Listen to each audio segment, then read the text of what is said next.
Off the coast of California, doing anything we wanna,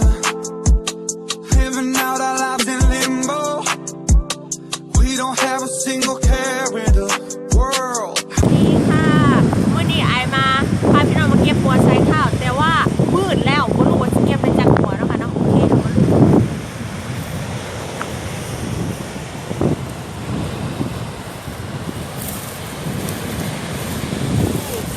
บัวใส่ข้าวบริมีอุปกรณ์มาเด็ดจะเดิน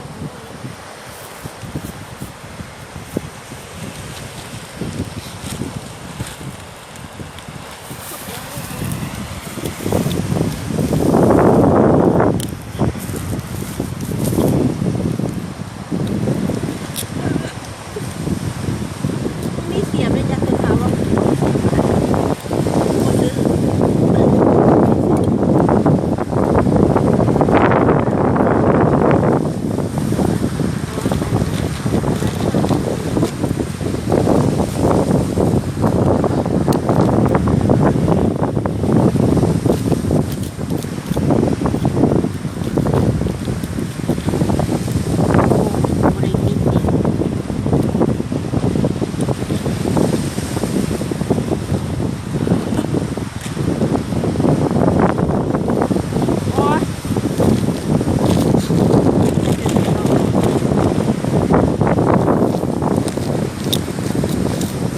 เดี๋ยวไปเบิ่งหัวมันนี่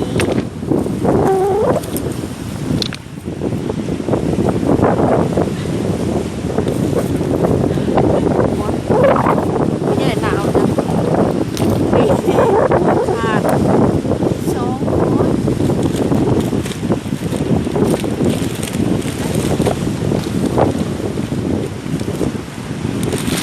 สองหัวใหญ่มามืดเลยนอนเว้นจ้ะรับ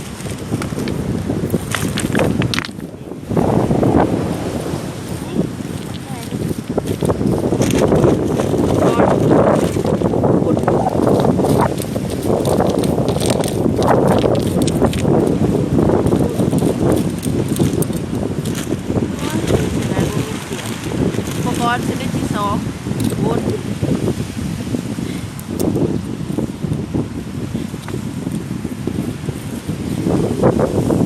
หัวน้อยจะแซ่บเลยจ้ะหัวใหญ่มันสิ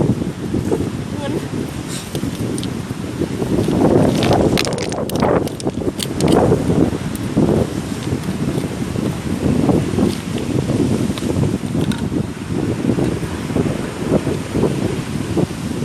Look at that man, he have big feet. Oh my God.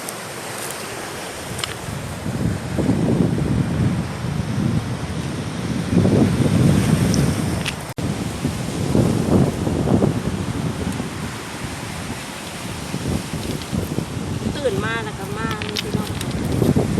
ตื่นซื้อ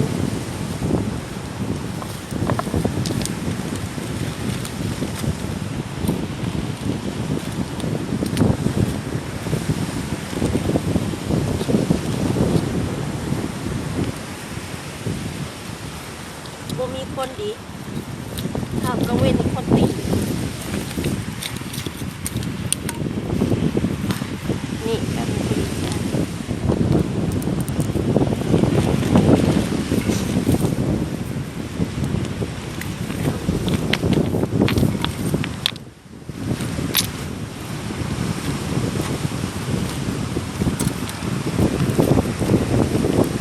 จะมาตึกป่าหน้าบนลง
โอ้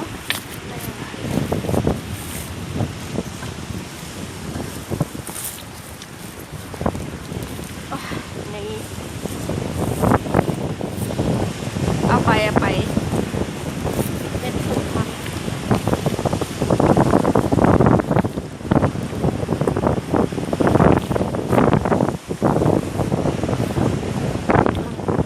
ฝรั่งเลยนี่เอ้ย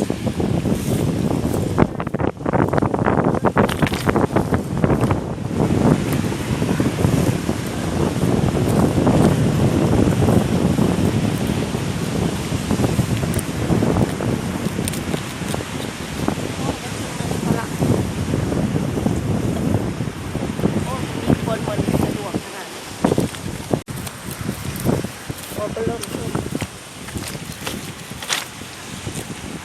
งัด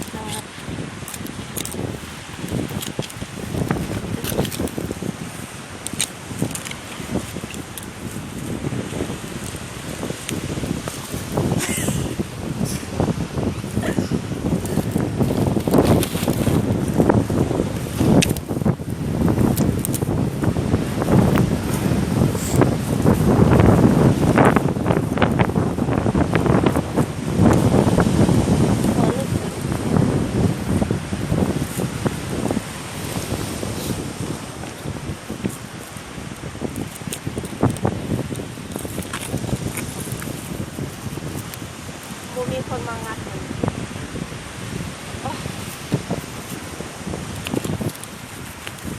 นี่ครับ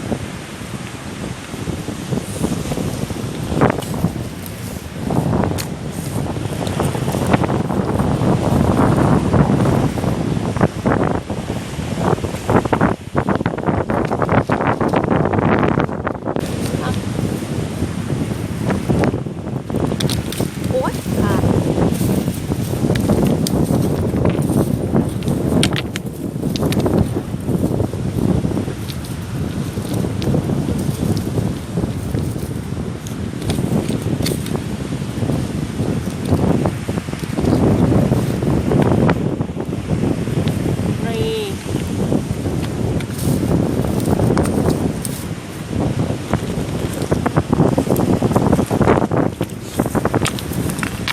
มื้อนี้ก็เป็นคลิปสั้นๆเนาะค่ะเนาะมืดแล้วจ้ะเป็นใหญ่เป็นหนาวพอ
อนุญาตเมื่อก่อนนะคะเนาะเพราะว่าอาก